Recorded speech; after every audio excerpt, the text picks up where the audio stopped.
전능하사 천지를 만드신 하나님 아버지를 내가 믿사오며 그 외아들 우리 주 예수 그리스도를 믿사오니 이는 성령으로 잉태하사 동정녀 마리에게 나시고 본디오 빌라도에게 고난을 받으사 십자가에 못 박혀 죽으시고 장사한 지 사흘 만에 죽은 자 가운데서 다시 살아나시며 하늘에 오르사 전능하신 하나님 우편에 앉아 계시다가 저리로서 산 자와 죽은 자를 심판하러 오시리라. 성령을 믿사오며 거룩한 공예와 성도가 서로 교통하는 것과 죄를 사하여 주시는 것과 몸이 다시 사는 것과 영원히 사는 것을 믿사옵나이다. 아멘. 함께 찬송하겠습니다. 찬송을 주께 부를 때 144장, 찬송가 144장, 예수 나를 위하여 1절과 3절을 찬송 올리겠습니다. 시작. 예수 나를 위하여 십자가를 질 때 세상 죄를 지시고 보초당하셨네.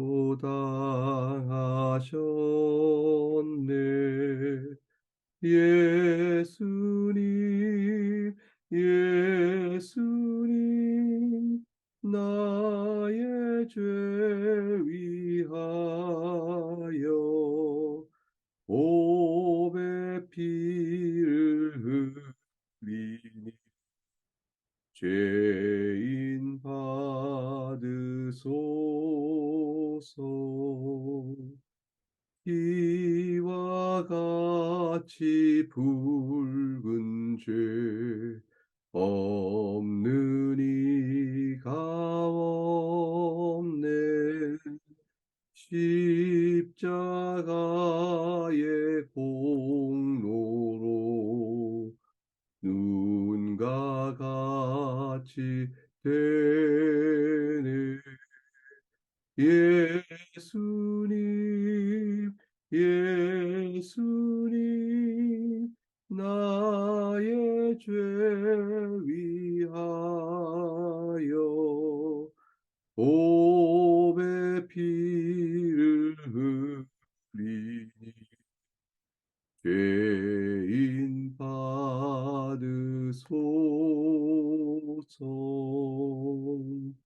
아멘.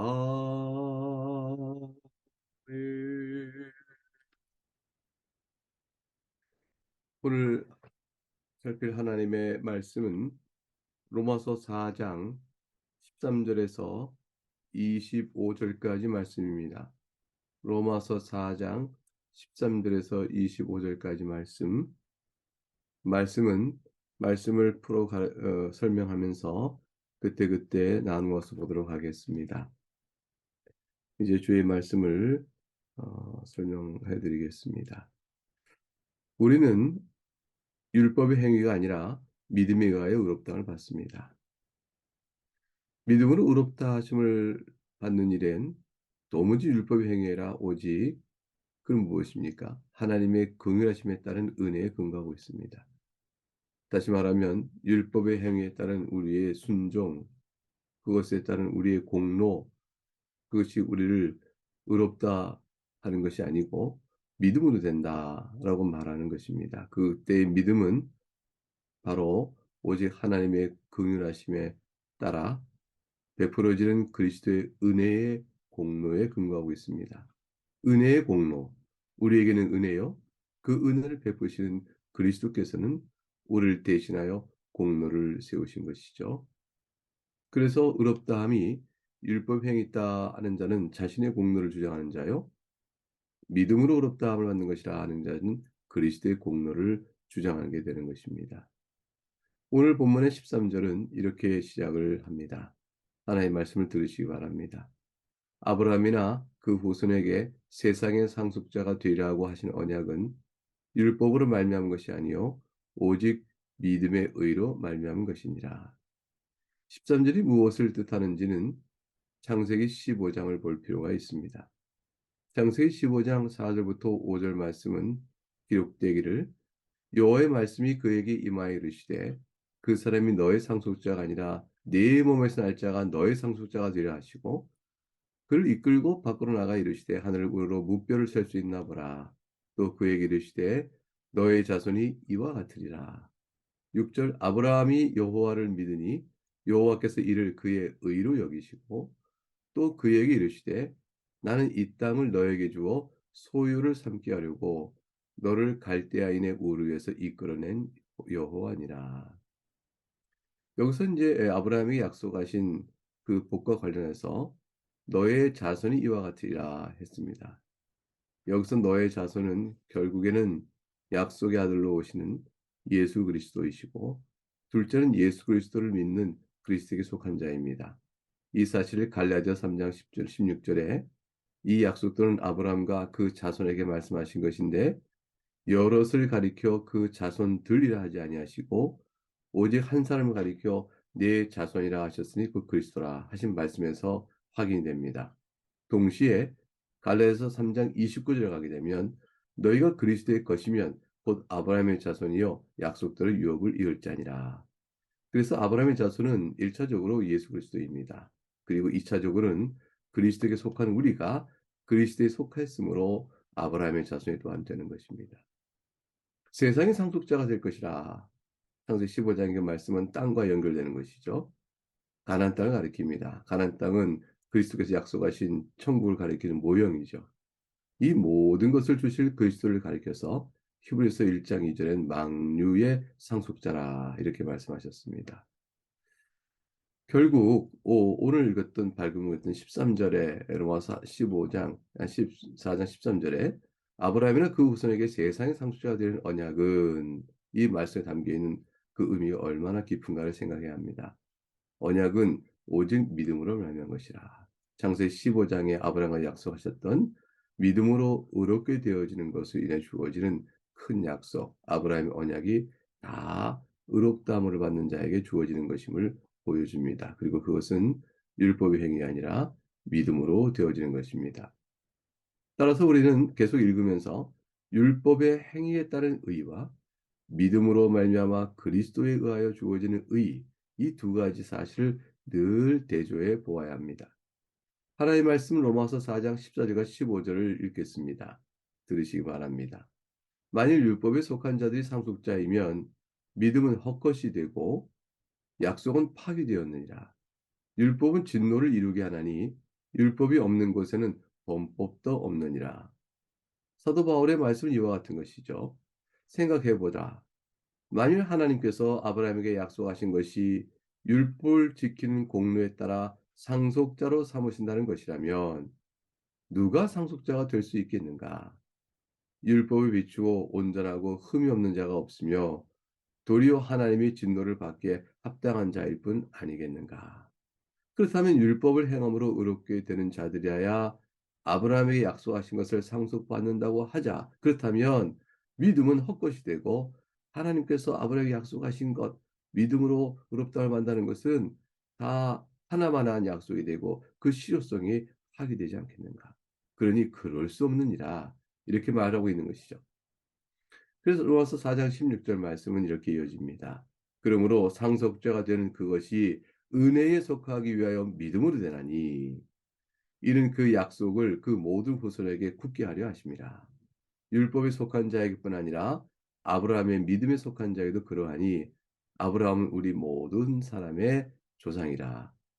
말씀하신 대로 아브라함은 우리 모든 믿는 사람의 조상이 됩니다. 우리가 아브라함의 후손이 되는 것은 바로 그리스도 그분이 약속의 자손으로 오신 후손이요 그 그리스도에게 속함으로 그렇습니다.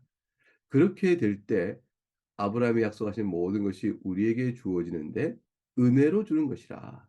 그러므로 그것은 믿음으로 되는 것이라고 다시 말씀해 주고 있습니다.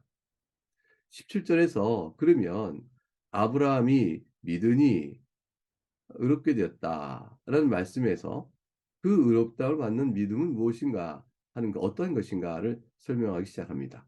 17절을 보겠습니다. 주의 말씀입니다. 기록된 바 내가 너를 많은 민족의 조상으로 세웠다 하신 것 같으니 그가 믿은 바 하나님은 죽은 자를 살리시며 없는 것을 있는 것으로 부르시는 이시니라. 아브라함의 믿음은 하나님의 전능하신 능력을 믿었다는 것이 그 믿음의 중요한 내용이죠. 첫 번째 내용이 그것입니다. 이것은 하나님의 부르심이 영적으로 죽었던 이방인, 우리와 같은 자에게 주어지나 하나님의 능력으로 그들이 마치 살아있는 자들처럼 반응을 보이게 된다. 중생자의 은혜를 입는 것과 같은 것을 설명하는 그런 맥락이라 볼 수 있습니다. 18절 말씀을 계속 이어서 설명해 보죠. 아브라함이 하나님이 전능하신 능력을 믿었다는 것이 무엇일까요? 하나님의 말씀을 들으시기 바랍니다. 아브라함이 바랄 수 없는 중에 바라고 믿었으니 이는 네 후손이 이가 되리라 하신 말씀대로 많은 민족의 조상이 되게 하려 하심이라. 18절 곧 아브라함이 바랄 수 없는 중에 바라고 믿었다. 이 말은 희망이 전혀 없는 가운데도 희망이 있음을 바라고 믿었다는 것입니다.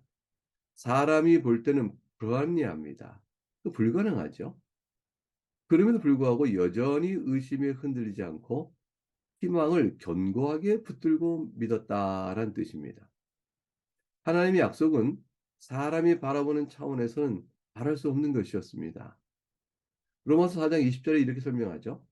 그가 100세나 되어 자기 몸이 죽은 것 같고 사라의 태가 죽은 것 같음을 알고도 믿음이 약해지지 아니하고 하나님께서는 아브라함에게 창세기 15장에서 약속을 주실 때 믿음을 보셨습니다. 자, 그런데 그 믿음을 그때로부터 최소한 14년이 지난 후인 아브라함이 99세가 될 때 다시 나타나셔서 말씀을 하셨습니다. 그때도 아브라함을 믿었습니다. 아브라함이 창세기 15장에서 우리가 앞서 읽었던 내용을 볼 때도 믿었고 14년이 지난 아브라함 99세 될 때도 하나님이 말씀하실 때 아브라함이 믿었습니다. 15장에서의 믿음보다 14년이 지난 99세 때에 주실 때 믿음이 더 어려운 상황으로 전개되었음에도 불구하고 말이죠. 창세기 17장 예를 들어서 아브라함이 99세 때에 여호와께서 아브라함에게 나타나사 그에게 이르시되 나는 전능한 하나님이라 너는 내 앞에서 행하여 완전하라. 내가 내 언약을 나와 너 사이에 두어 너를 크게 번성하게 하리라 하시니 이렇게 말씀하신 걸 보니까 아마도 아브라함이 그 사이에 자손을 많이 뒀나 생각이 쉽습니다. 그러나 그렇지 않았습니다. 이때 상황이 어떠했는지 로마서 4장 18절 21절에 오늘 본문에서 설명하고 있는 것이죠. 아브라함이 바랄 수 없는 중에 바라고 믿었다. 사태는 더 나빠졌습니다. 이는 너의 후손이 이같이 하신 말씀대로 많은 민족의 조상이 되게 하려 하심이라. 불가능한 일은 더 불가능해 보였습니다. 왜냐하면 19절 그가 100세나 되어 자기 몸이 죽은 것 같고 사라의 태가 죽은 것 같음을 알고도 믿음이 약해지지 않고 100세나 이미 돼버린 겁니다. 99세예요. 사라의 태는 어떻게 됐어요? 이미 죽은 것이 되어지고 말았지요. 창세기 15장에 주어진 약속의 말씀이 이미 14년이 더 지나서 99세 될 때 나타나지고 100세 때 아들이 있을 것이라 했으니 이걸 어떻게 더 믿겠습니까? 믿음의 20절 믿음이 없어 하나의 약속을 의심하지 않았다. 믿음으로 견고해졌다. 하나님께 영광을 돌리며 약속하신 것을 그것을 또한 능히 이루실 줄 확신하였다. 이렇게 되어 있습니다. 하나님의 능력을 전적으로 신뢰한 것입니다. 인간적으로 볼 때 상황은 더욱 악화해졌음에도 불구하고 말입니다. 그러므로 아브라함은 이러한 상황을 볼 때 우리가 믿음으로 롭당을 받은 것이다 하는 그 믿음이 무엇인지를 알 수 있게 되어지죠. 22절에 그러므로 그것이 그에게 의로 여겨졌느니라. 이 믿음은 오로지 하나님 약속의 신실하심 그리고 그것을 반드시 이루실 능력에 대한 사실을 인정하고 그것을 전적으로 신뢰하는 것입니다. 곧 약속을 믿으라는 하나님의 말씀을 믿음으로 순종한 것이죠. 아브라함이 행함으로 하나님께 무엇인가를 드리는 어떤 행함의 순종이 아님에 주목해야 합니다. 믿음의 순종은 믿음일 뿐입니다. 하나님의 약속과 능력을 인정하고 받아들이며 기뻐하는 지극히 심정인 것입니다. 여러분, 예수 그리스도를 믿으세요. 회개하고 주 예수 그리스도를 믿으면 구원을 받습니다. 그때 여러분이 주님을 믿습니다 할 때 그때 믿음이 행위의 순종이 아니요. 예수 그리스도를 믿으면 구원을 받는다는 하나의 약속의 말씀을 받아들인 것 아니겠습니까? 그 말씀에 따라 순종하고 받아들인 것입니다. 따라서 이것은 행함의 순종이 아닙니다. 믿음의 순종이죠. 믿음의 순종은 믿음이라 하는 것입니다. 그래서 믿음의 순종은 하나님의 약속과 능력을 인정하고 받아들이며 기뻐하는 지극히 심리적인 것입니다. 이러한 의미를 잘 구별하면서 의롭다함은 믿음으로 이루어지는 것이지 주어지는 것이지 행위가 아니라고 말씀하고 가르치고 계십니다. 23절과 25절의 말씀, 하나님의 말씀을 읽겠습니다. 그에게 의로 여겨졌다 기록된 것은 아브라함만 위한 것이 아니요 의로 여기심을 받을 우리도 위함이니 곧 예수 우리 주를 죽은 자 가운데서 살리신 이를 믿는 자니라. 예수는 우리가 범죄한 것 때문에 내줌이 되고 또한 우리를 의롭다 하시기 위하여 살아나셨느니라. 우리의 믿음도 동일합니다. 하나님의 약속은 무엇이었습니까? 메시아를 보내시겠다는 것이었습니다. 그의 죽으심을 통해서 우리의 죄를 사하시고 또한 그의 부활을 통해서 그의 죽음이 우리를 의롭게 하시기 위한 것임을 드러내시겠다고 약속하셨습니다. 그 약속은 과연 예수 그리스도를 통하여 때가 참에 하나님께서 보내심으로 성취하셨습니다. 이제 우리는 예수 그리스도를 믿음으로 우리에게 베푸시는 구원의 약속을 신실히 지키시는 하나님의 신실하심을 굳게 믿고 과연 그가 다시 세상을 새롭게 하실 능력을 절대적으로 믿으며 주 앞에 나가는 것입니다. 그것은 약속의 상황이 이루어질 것 같지 않다. 인간적인 눈을 볼 땐 더욱더 어려워진 것 같다 싶을 때라도 이 믿음을 굳건히 붙들고 주 앞에 나가는 것이죠. 사랑하는 교우 여러분, 여러분의 상황이 어떠하십니까? 여러분이 도무지 구원을 받지 못할 만큼 어지러운 상황과 또 복음의 교훈에서 이탈된 상황에 설사 놓여 있고 마음의 갈등과 죄에 대한 거로 인해서 번민함이 있을 때 그것이 이전보다 더 나빠졌다 싶은 상황이랄지라도 기억하시기 바랍니다. 여러분이 주 예수 앞에 나와 복음의 약속을 붙들고 하나님께 엎드리면 그러면 사람 볼 때는 도무지 구원을 받을지 못할 자 같다 할지라도 구원의 약속이 이루어집니다. 하나님의 신실하심과 능력은 못 고칠 사람이 없고 구원에 이르게 하지 못할 자가 없기 때문입니다. 그래서 십자가 강도도 구원을 받는 것입니다. 사랑하는 교우 여러분, 여러분의 삶의 형편이 어떠하든지 하나님께서 내 인생을 붙들고 합력하여 선을 이루시는 인생길을 이끌어 주시며 항상 나를 사랑하시고 눈동자 지키고 계시다라는 사실을 믿으시기 바랍니다. 이전보다 더 그 사실을 믿기가 어렵게 될 만큼 여러분의 아픔이 있고 슬픔이 있고 번민이 있고 곤고함이 있다 할지라도 이 말씀을 더 믿으시기 바랍니다. 하나님 앞에 의지하여 나가셔서 오늘 이 아침에 기도하시듯 기도하시기 바랍니다. 기도의 응답을 이루시는 주의 선하심을 바라보시기 바랍니다. 기도하신 여러분은 그 가운데서 하나님께 내 인생을 붙들고 계시다라는 단단한 믿음과 확신과 위로 가운데 사실 수가 있습니다. 이 은혜를 위해서 주님께서 우리에게 기도하라 라고 말씀하신 것입니다. 이제 이 말씀을 기초로 우리가 함께 기도하도록 하겠습니다. 하나님 아버지 감사합니다. 믿음으로 의롭다 하시는 이 은혜는 아브라함이 그가 더욱더 어려웠을 때 99세가 될 때 다시 주시는 말씀 속에서도 자기 몸에서 날 자라야 후손이 되는 약속을 믿어야 했습니다. 내 집에서 길리운 종 엘리에셀이 내 후사겠습니까? 물어볼 때부터 언 14년이 지나서도 하나님께서는 여전히 아브라함의 몸에서 날 자, 사라에게서 날 자가 네 후사가 될 것이라고 말씀하시니 더욱더 절망스러운 상태로 되어졌지만 하나님의 말씀이기에 아브라함은 또한 믿고 나아갑니다. 하나님 아버지의 그로 인하여 의롭다함을 받았으니 우리가 믿는 의롭다함이라는 것이 결국 하나님의 약속의 신실하심과 그 능력을 의지하는 것에 있음을 확인하게 되어집니다. 우리의 공로는 없사오나 예수 그리스도의 공로로 이 복된 은혜를 주시는 하나님을 찬송합니다. 이 말씀 앞에서 우리가 영적 상황이 혹 어려움과 시험과 또 죄 중에 있는 일이 있다 할지라도 주님 앞에 나오기를 주저하지 않고 든든히 붙들고 반드시 나를 고치시고 믿음 가운데 든든히 세우실 하나님을 믿고 의지하는 그 믿음이 유지되도록 붙들어 주시고 믿음 가운데 새로워지는 큰 은혜를 누러 주 앞에 나오는 저희가 되게 하여 주시기를 빌고 원합니다. 이 살아가는 한 인생의 곤고함과 슬픔과 아픔, 생계와 또 인간관계와 여러 가지로 어려움을 겪습니다. 육체의 질병도 있습니다.